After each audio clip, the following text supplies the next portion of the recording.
And watch when I turn it off. Big old bubbles.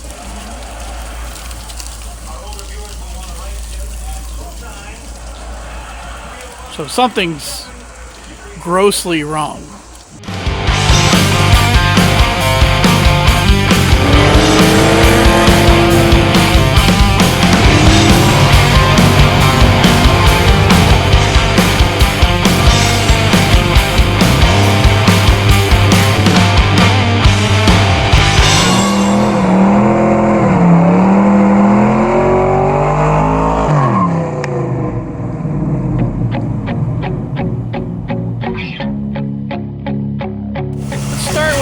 Update on the Jeep.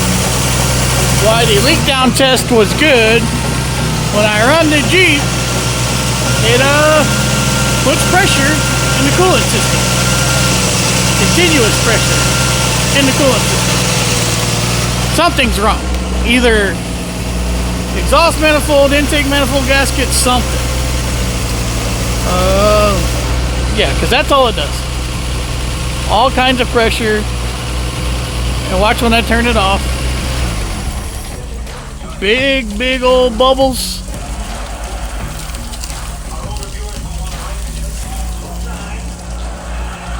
So something's grossly wrong.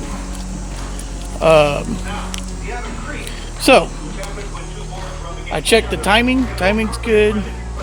The exhaust manifold's still getting hot, but I'm curious to find out if maybe that's just burning off the rest of the stuff there. I don't know, guys. Sorry, TV's on in the background, but I don't know. It's something's wrong. So I don't know what I'm gonna do right away. I might look for another engine. Just wanted to start off with a little bit of that news, and look at that. Look, it's all the way down. Still bubbling. So that's not good. Well, as you can see, this video has started out really well, with the fact that this stuff's still pretty messed up.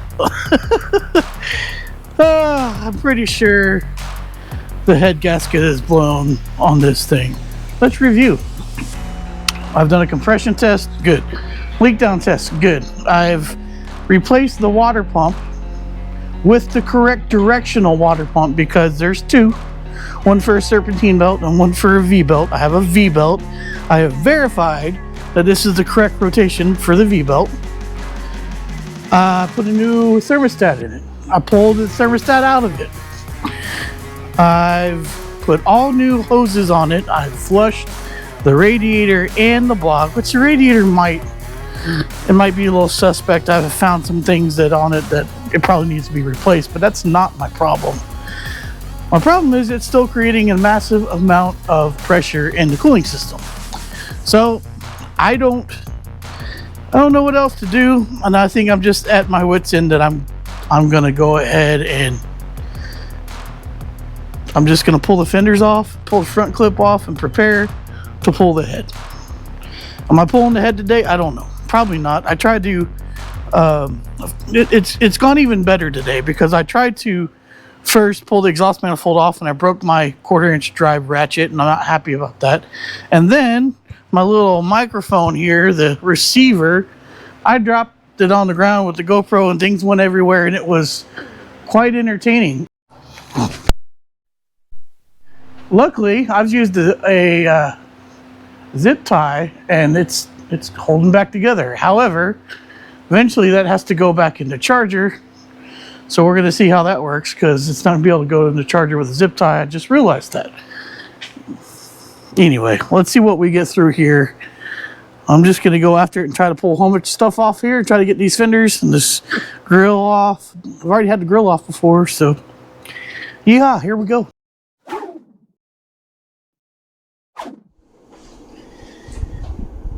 I need to interrupt real quick. I feel like I should tell y'all this. I've been working on recording some music, some of my own music for my own YouTube channel. And I finally got one song done. I've been working on it since July, probably. Anyway, I just feel like telling you guys this because this is a pretty cool moment for me. This is my first song that's going to be on the YouTube channel whenever I can use some music. So here we go.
Well, that wasn't too bad.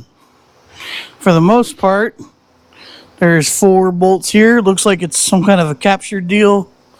Battery hold down brackets, a couple brackets on each side, and the fenders come off. It's all back here, and then of course some wiring and some stuff like that. I'm done for tonight. I don't know what else to do. Also, I'm curious to know what this is, because this is part of the emissions or the computer or something. So I'm going to look up that part number. 3230451. I don't know what that is. It might be going bye-bye because I'm going to put different carburetor on here and maybe that's what's going on. But I don't know. It's, at least now, if I want to come out here and yank all this stuff off, I can. I got motivated to do this because of the exhaust pipe. And I couldn't get it off. So, yeah, I pulled the fenders off, which I'm going to clean those guys up some probably and But I don't know if I'm going to look for another engine and the transmission, because this isn't the greatest transmission, or what. I'm going to sleep on it. So I'll let you know when I think about what we're going to do, and then what we're going to do next. If we're working on this, probably not, or starting rich on the Dakota. So, all right. Hope your day's better than mine has been. Hope mine's better from here on out. See you in a little bit.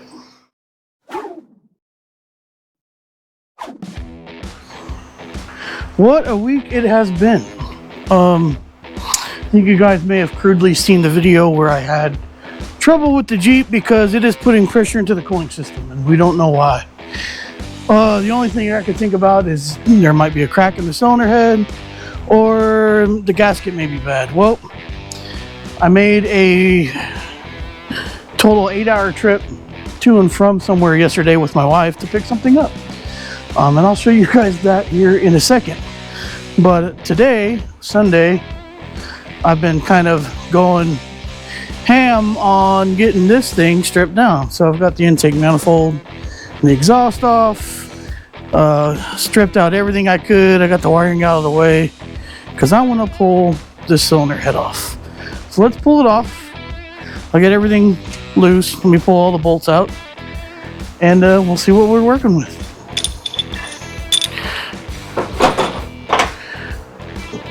I'll see how heavy this guy is. Oh, what on earth? You gotta be kidding me. What?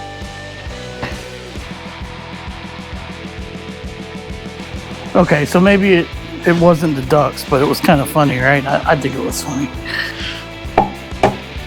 There it goes. Okay.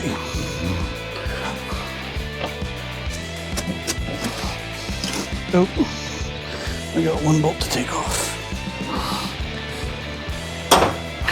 Here we go. No dowel pins. That's good. All right. Let's see what we're working with.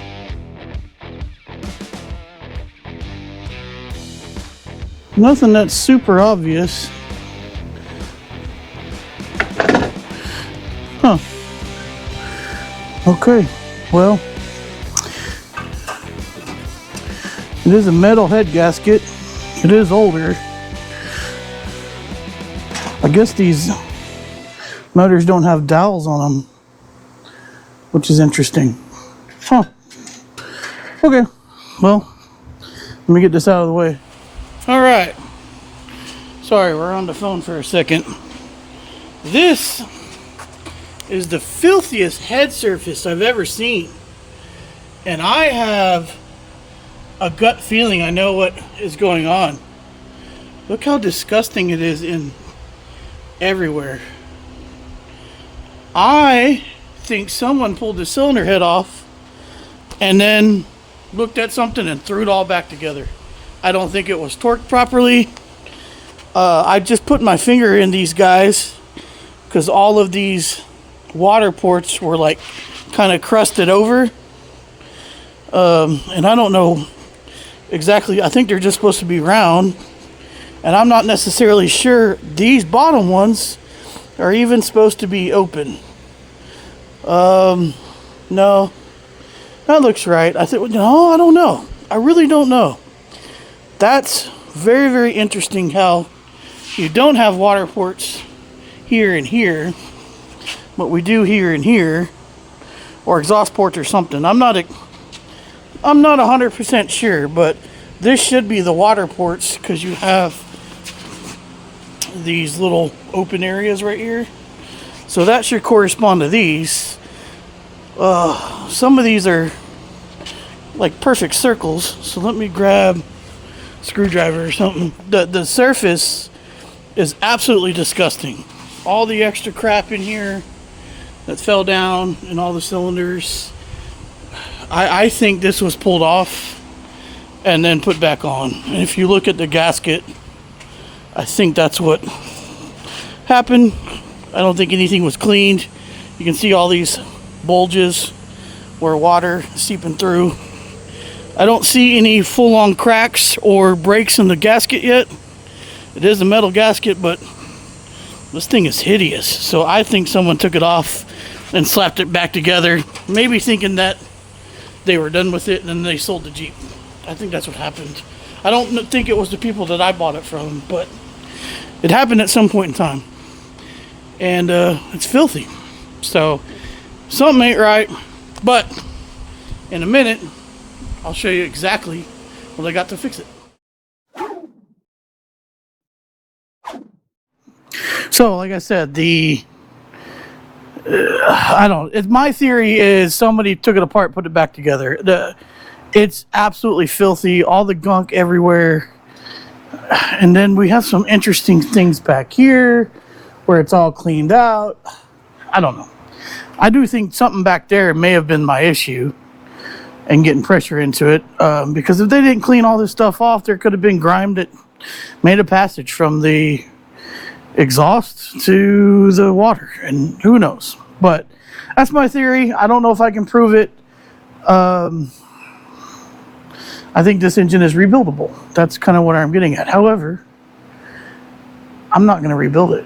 I'm not even going to put the head back on it, because I drove to Dallas yesterday to, well, we actually went Friday night and came back yesterday. And, well, here, I'll just show it to you. Bam!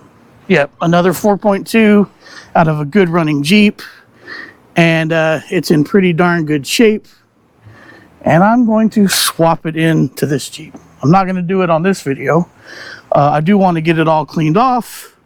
It's a little gunky. It's not near as gunky as that guy is, but it's a little gunky. I'm going to throw some power cleaner on it, purple flour on it, and then pressure wash it down. However, that's not the biggest score, because that's a pretty big score. That's a pretty big deal there.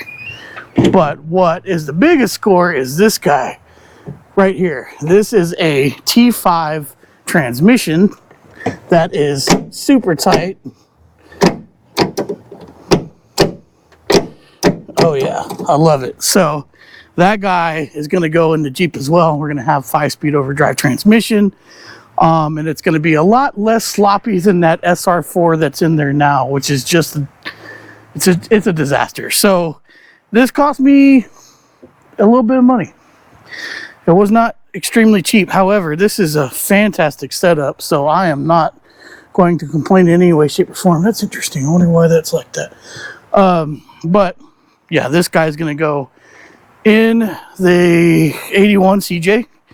I do have to pull my, what do you call it, transfer case off. And it's a Dana 300 transfer case, and they all bolt to this. And the best thing about it, at least from my research, is the T4, T5, this is T5, and the SR4 are almost all the same case, meaning the dimensions are the same, meaning that I don't need to buy drive shafts. So this will all go in and be in the same length it was before. So yeah, this thing's going to get saved, I guess you could say. We're going to get it all cleaned up. No, it's just a stock 4.2. I don't know what year it's out of.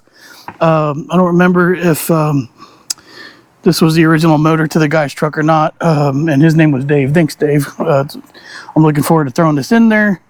It's like I said, it's just a little grimy. It's really not that bad.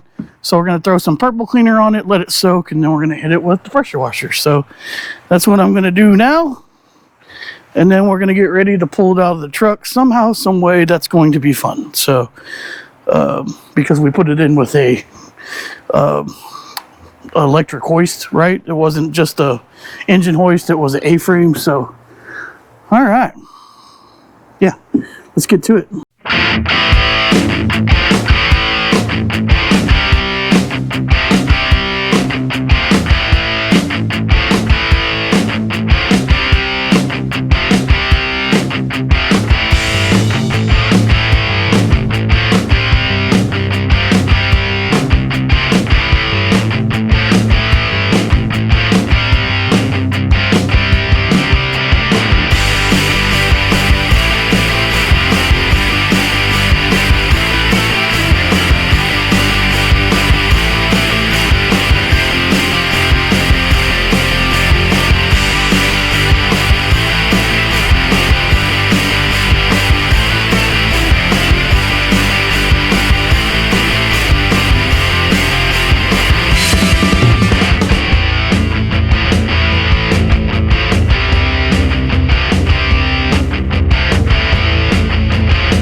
right, boys and girls, here we go. I haven't identified it yet as far as like year and stuff like that. I have found out like the intake manifold bolts are longer, so I'm wondering if I think the guy's Jeep was a later Jeep, but I don't know what year this would be, although there looks like there's a date here that says 79, so that's interesting. Maybe it's an earlier Jeep. I'll see what I can do on research and follow up with you guys on that. But it's a pretty solid little 4.2, and yeah, it's in good shape, cleaned up pretty nice. We are not going for show quality here, so this is going to basically be the way it goes into the Jeep. But the coolest part is, like I said, this T5 transmission. It's got a Hurst shifter on it, and it works really, really nice. Goes into all the gears. It's on the hoist. I don't want to do that too much. Reverse everything. And it's going to allow me to run on the freeway a little bit, which is going to be pretty cool. But this thing's in good shape. You can see a couple marks here. I don't know what that has to do with anything, but we are good to go. So there we go. That's how we're going to fix it. Yeah. It's a bum deal that it's like that. It's going to take a little bit more work than I had anticipated, but here we are. It is what it is. Found a good deal on this. Get to upgrade to the trans. Get to be a lot more street friendly, because I'm not really going to off-road this thing. I want to cruise it around, bomb it on the beach, and have a little fun in Galveston with it. And that's what it's going to be. You know, drive around on nice spring days, fall days, and you know, really kind of enjoy it with my wife. And just, I don't know, really, really looking forward to it now that I have a solution for whatever's going on with that thing. And not only is it a solution, it's like a pretty decent upgrade with that transmission. So plans are, I do have a Holly swap kit for it, so I may do that. This does have the AIR stuff still on it, so we'll kind of dive into that as we can. But yeah, we are onto something. We really are. And well, for now, this thing's going to go back up. I'm going to put it back on the ground. I'm getting nervous with it being that high off the ground for so long. So on this engine hoist that I bought when I was probably 20 years old, maybe, at a place called Trader's Village. But yeah, we're in good shape now, and it cleaned up pretty good. It really wasn't that grimy. This is all just I don't know.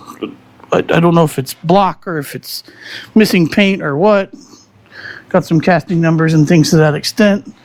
But yeah, like I said, I think it's in good shape. I got some parts to order, but we're going to take a break and we're going to work on the Dakota. So let me get all this stuff situated. And, you know, if you're new to the channel, I'll show you. We'll take a little ride in the Dakota, at least pull it into the shop. What do you think about that?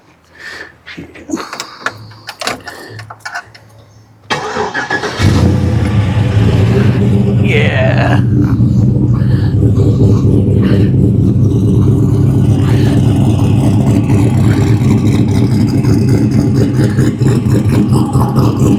Oh yeah.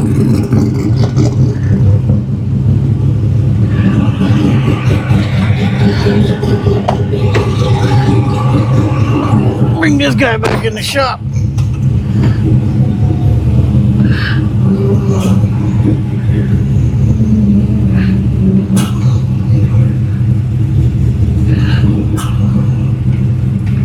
Oh.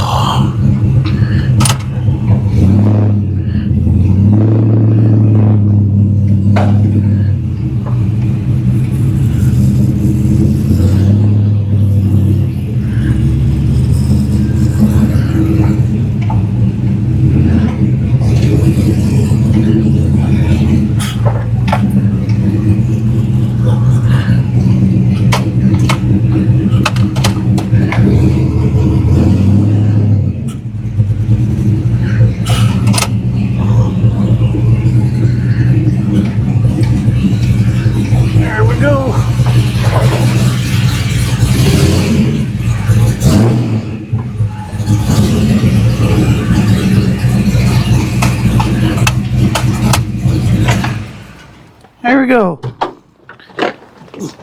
About to pull the seat out of this thing, not today, sometime this week, and start getting after some wiring for the nitrous. And I got some pretty cool stuff to show you guys on that, and I'm really excited to get that all done.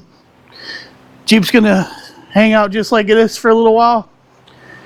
Well, let's get some nitrous on the Dakota, start making some rips on that this fall, and then we'll get back on the Jeep probably in a couple weeks, because I've got a lot of stuff going on at work and my schedule's going to be real funny for a while. So maybe that'll give me time to get this guy out.